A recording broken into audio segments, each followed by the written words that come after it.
Today we have the keys to the brand new 2021 Audi RS7. Special thanks to Fletcher Jones Audi in Chicago for making this video possible. We'll be doing two videos, the full review video and this one, the interior and details walk-around video. I know it's the interior video, but let's do a quick exterior walk-around before we get started. So this is the latest generation C8 Gen RS7. They finally widened the fenders, almost an inch wider on each side. These are massive 22-inch wheels. That's the upgraded wheel size for the RS7. And look at the size of those gigantic brake calipers painted in red, RS logo. These are the steel brakes. You can get carbon ceramics. Up front, we've got big intakes on either side, completely different front fascia. Laser headlights are available. Big blacked out mesh RS style grille with the hexagons there. Black optics package blacks out the badges too. Again, 22-inch wheels, air suspension. This is the Sportback, the four-door, kind of the swoopy one. We do get the RS6 Avant, the wagon, for the first time ever in America now. And then we've got the signature oval RS style exhaust tips with this big black diffuser around the back. This black optics, so painted black. You can't get carbon, you can't get the alu optics. And then more black badging here, this giant light bar of a real tail light. And then let's open up the door and welcome to the brand new RS7 interior. One of the first things you'll notice is the Audi Sport puddle lamps. Remember, it's no longer Quattro now, Audi Sport, because they made a rear-wheel drive performance Audi. That's the performance branding. This car has black Valcona leather with the gray stitching. We have the RS logo embossed on the seat back here. Again, the latest updated interior, so same as the A6, A7, the SQ7 we just spent some time with. Double touchscreens in the middle, virtual cockpit. Before we get any further, let's take a look at the window sticker to see how this RS7 has been optioned. This is one of the first launch cars, the first ones to hit American shores. So a 2021 RS7, 4-liter twin-turbo V8, 8-speed automatic. In terms of options, base price is $114,000 for a 21 RS7. Nardo Gray paint, no cost option. Black with rock gray stitching. Black optics package, so what I showed you on the outside, 22-inch wheels, the blackened badges and everything. Executive package is $2,500, brings extra leather, heated rear seats, heads-up display, and soft closed doors, which is very, very important. Driver assistance package with the latest adaptive cruise control, lane keep assist, traffic sign recognition. Sport exhaust is $1,000. Carbon inlays on the interior is $500. Red brake calipers for the steels are $500. Plus destination charge brings us to an as option $124,545. Absolutely have to demonstrate the soft closed doors. Nice. All right, back around to the driver's side. So the carbon inlays, you have it on the door here. And here's something different. It doesn't have like the clear coat on it, so it's got this exposed texture to it. You actually feel the carbon fiber weave, which is pretty cool. Alcantara insert on the door panel here, leather. Bang & Olufsen is the regular sound system. Now, this does not have the upgraded B&O sound system, but the base is no longer a Bose system, it's B&O. This is the release for the rear trunk. Illuminated RS7 door sill there. Seat controls, the hex pattern. Let's hop in. Oh yes. All right, this is so brand new, you can see by reflection. I've got the plastic cover still on. Let's turn the car on. Steering wheel drops down, Audi start sound.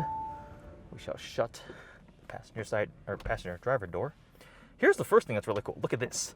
It's got the, I think they call this the runway. I'm gonna continue as a guest here. As with all the new upper tier Audis with the dual touchscreen system, the lower one really just manages your climate control, your temperatures, fan speeds, and then seat heating. Oh, and cooling. That's something really excited about. For the first time with the sport seats in the RS7, you can get ventilation. Before you had to get the comfort seats, which look like sofas, which just aren't as cool in an RS7, but you can get ventilation and heating. Controls are right there. Some drive select, traction control, defrost hazards, but the top screen is what's really cool too. You go to vehicle settings and you can see Audi Drive Select allows you to go between comfort, dynamic, and auto, and then adjust your air suspension ride height. And then we have RS mode 1 and RS mode 2. You can tailor the settings, driving for suspension, balance, comfort, sport, steering, engine sound, the Quattro, rear differential, and there's a button on the steering wheel that allows you to pick between RS mode or RS 1 or 2. But what I really wanted to show you guys was if we go back to home and settings, and I think it's display, Audi virtual cockpit, we've got these different modes, runway, performance, and sport. So regular RS Sport is just the circular dials. We'll change the virtual cockpit. So what you're used to, RS Performance allows you to go to this kind of hockey stick shaped tachometer. And then the last one, which was what it started off in, was the runway, which is really unique and different. Like red line is at the bottom, so as you rev the car, it comes in towards you. Now, as with all other Audi virtual cockpits, this is completely digitally reconfigurable. I can swipe through, you can see I've got navigation there on the left, but if I hit view, the entire digital screen becomes navigation. I can change between the vehicle settings, all sorts of things, but with specific trims to specific features to the RS7, we have these different center tachometer screens, which is very cool. The steering wheel, we've got updated steering paddles, paddle shifters. They are still made of plastic, but they've got the little cutout there, plus and minus, obviously. Adaptive cruise control, lane keep assist, and so forth. Headlight controls are this touch panel over here on the left side. And again, this carbon twill trim continues all along this interior dash panel. This is still piano black with the Quattro badge. Same thing with the center area. No carbon here, but aluminum and piano black. Center console there has some charging and some plugs. Drive, park, reverse, neutral drive, so forth. Engine start, stop.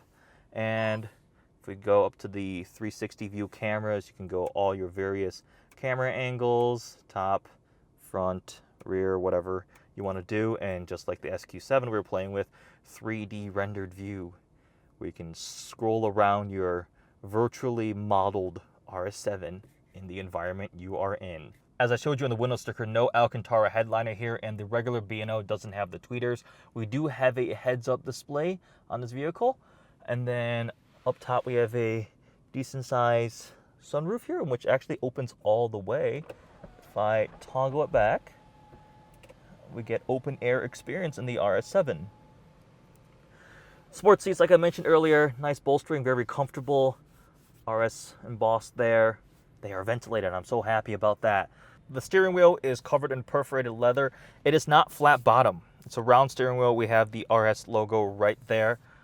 But I'm actually kind of happy that this is perforated leather and not Alcantara. Leather just holds up a little better to the oils and sweat, everything that comes off your hands.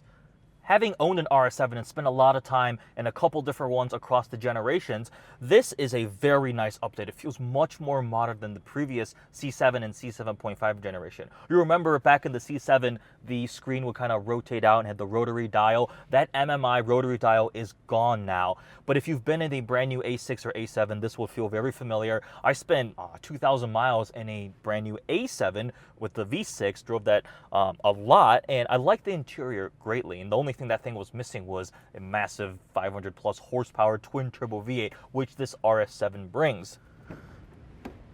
All right, so the front seat is adjusted to where I would be sitting at my height. So legroom is good. I've got a good couple inches of clearance there.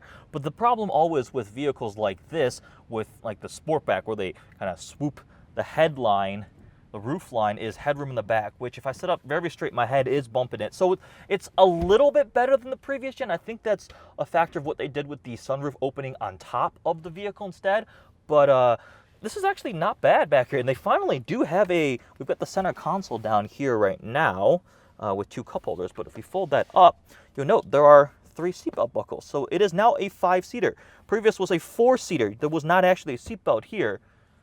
Not that I would want to really sit here as a full-size adult, because there's this climate control panel for the back. It's digital. It's got touch kind of sensitive. This has rear heated seats, which is very nice. But back here, for adults, I would not complain. More headroom than the previous gen. Same legroom in the back. Carbon is also on the back here too. This is not bad at all. Take a quick look from the back seat with the front. Looks like you can see touchscreen, center with the cup holders, new steering wheel, heads-up display, giant virtual cockpit digital display. It's also technically on the interior, so let's check out rear trunk space. Now hatchback, remember? So we hit the button, it opens up, and pretty much similar to the previous generation. So C7, C7.5, A7, S7, R7, same interior cargo space. The button's up here. You press this one to close. This one will close and lock. So you can see this giant glass panel is now on top of the roof instead of going into it, which would impact headroom on the back seats. So that is something they change with the sunroof going out like that. I think I've covered almost every interior feature. Obviously, we could spend hours talking about different virtual cockpit things, how to connect your phone Bluetooth, but if you get one of these, you would probably speak to your Audi rep to get that figured out. Same thing with the MMI system. So in terms of RS7 specific interior details and features, there's various drive mode changes, so RS mode 1, RS mode 2, the adaptive air suspension that's tuned for this vehicle, couple badges, upgraded trim with the carbon fiber weave to there, and also the nice sport seats. Overall, this is an excellent update. It brings it to the modern forefront of the luxury performance sedan marketplace. I mean, I really do like this interior, and as a previous gen RS7 owner, getting into this car, and then if I were to get back in the old one, I'd be like, oh, that does feel quite a bit older. There are some things I like a little bit more in the old one, but some things that are better in this new one. But here is the latest generation 2021 Audi RS7. You can also get an RS6 Avant now, which the interior is essentially the same. The drivetrain is essentially the same. You just get the wagon in the back instead of the four-door Sportback, which is what Audi calls it. And again, this also is echoed in the RSQ8, just in SUV form, essentially. So if you have any of those vehicles, they feel very similar. And honestly, I've spent some time with the SQ7 recently, and they also feel quite similar. Regardless, this video is made possible by Fletcher Jones Audi. So if you're in the area, you can hit them up for an Audi. If you need an RS7, there are very few of them in America. This one is for sale. It is not claimed. So if you want it, buy it. Tell Brandon I sent you. Buy the car. Anyways, hope you guys enjoyed this video. Check out the full review I do driving the car, actually evaluating it, seeing how it compares. I am really excited because I spent some time with an RS7. I love that vehicle, and I was excited to see this new gen. I am now just rambling on about RS7s because I am fanboying at the moment. Hope you guys enjoyed this video. Make sure you guys like, comment, and subscribe. Thanks for watching.